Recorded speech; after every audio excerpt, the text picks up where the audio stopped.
Thanks, Stuart. Thanks very much. I hope the slide, the screen stays down for this presentation. So what I'm going to talk about is hydrogen opportunities and challenges, and in terms of the scale. I'm going to focus particularly on green hydrogen, and colleagues Mark is going to focus on blue hydrogen. So a little bit about me. My name's Alistair Evans. I am from Scotland. I've worked for 10 years in renewables. That entire time has been with wood.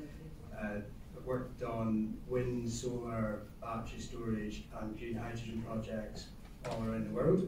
In a nutshell, Wood has 20 years of experience doing renewables. It started off as a fairly niche area, and it's now a very large part of what Wood does, and it's absolutely key to the energy transition. My job as a Renewable Solutions Director is to pull together the expertise that exists across Wood and within the renewables team, and bring together the best of those skills to help with decarbonising projects and tackling some of the biggest challenges that exist today. I've got two young boys, that's them in the snow in Scotland, quite a different environment.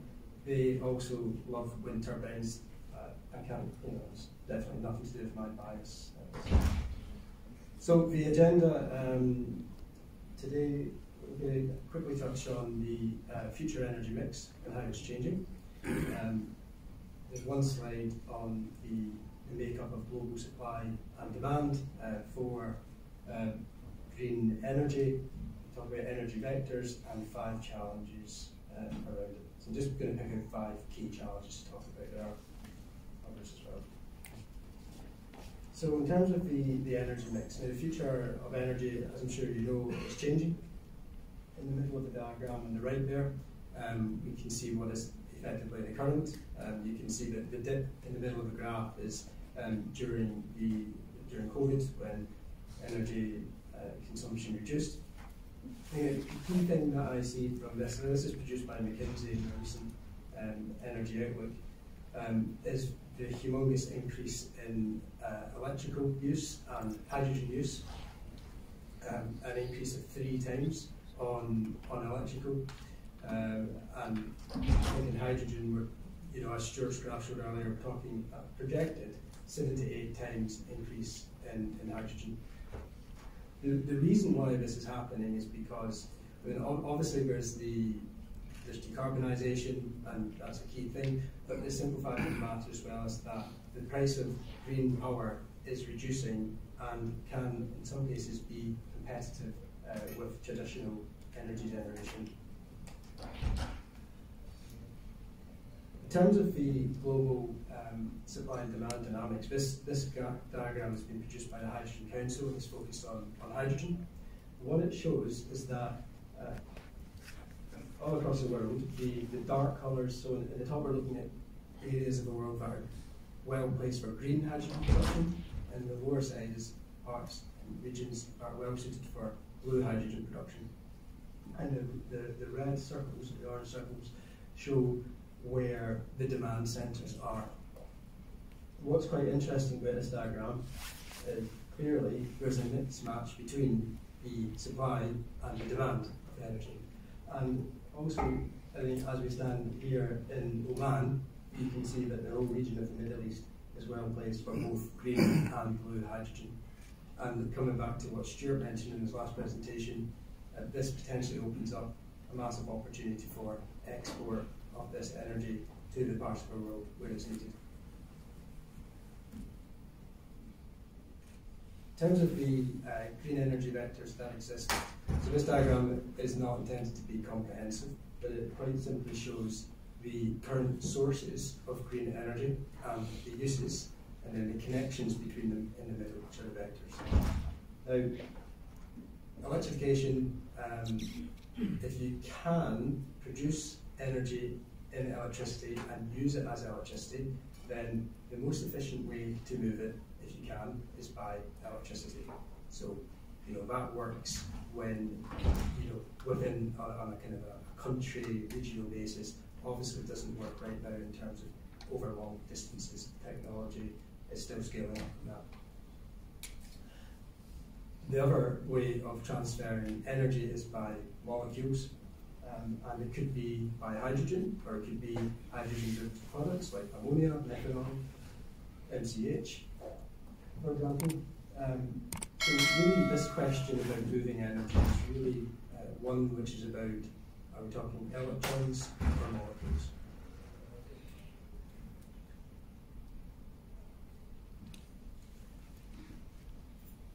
What I'm going to do is talk through 5 of the key challenges that exist within this industry in terms of scaling up green hydrogen. First of all, this is an overview of some of the key areas, and what we really need to do is to bring down the cost, because right now, as Stuart mentioned, green hydrogen costs more than grey hydrogen, so why should anybody use it if it costs more? So what we need to do is bring down the cost of green hydrogen and create a product that users actually want to use. Some of the key areas to look at are the full life cycle of a project. There's many different components. It's quite a complex system. I'll come on to that in the next slide. On the bottom left is on the technical side. The technology is ever changing. I'll come on to that as well in a second.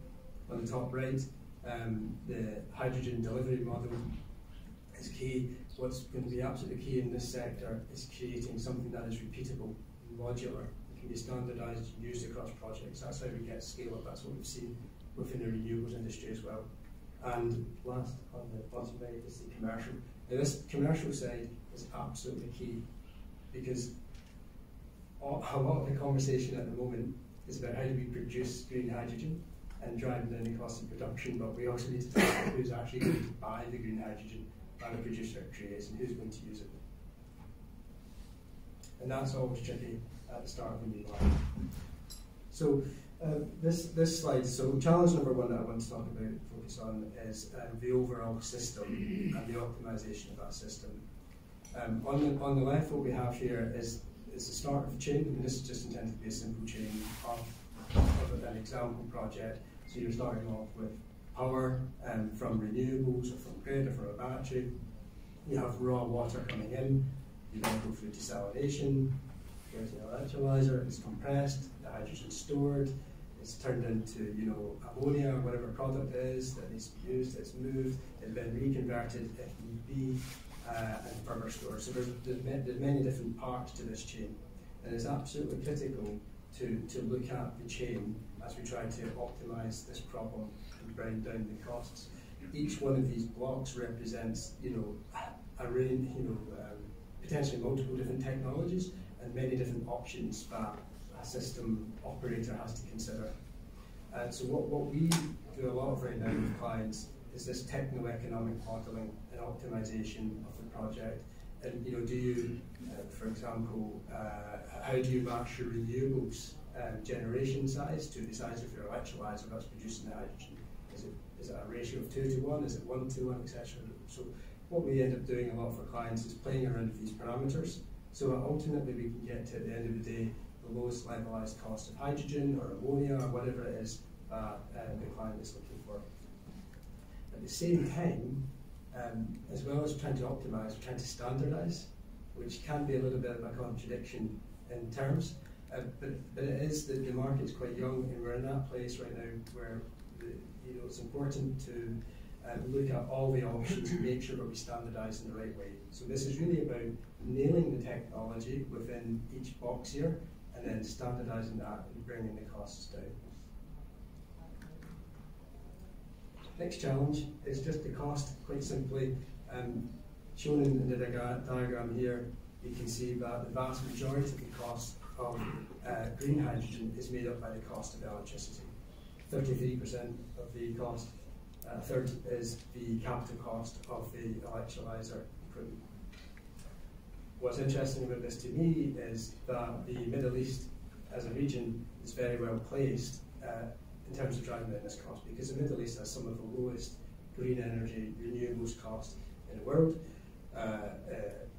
There was a project in Saudi Arabia in the last year or so that achieved $10.4 per megawatt hour, which is pretty cheap for energy.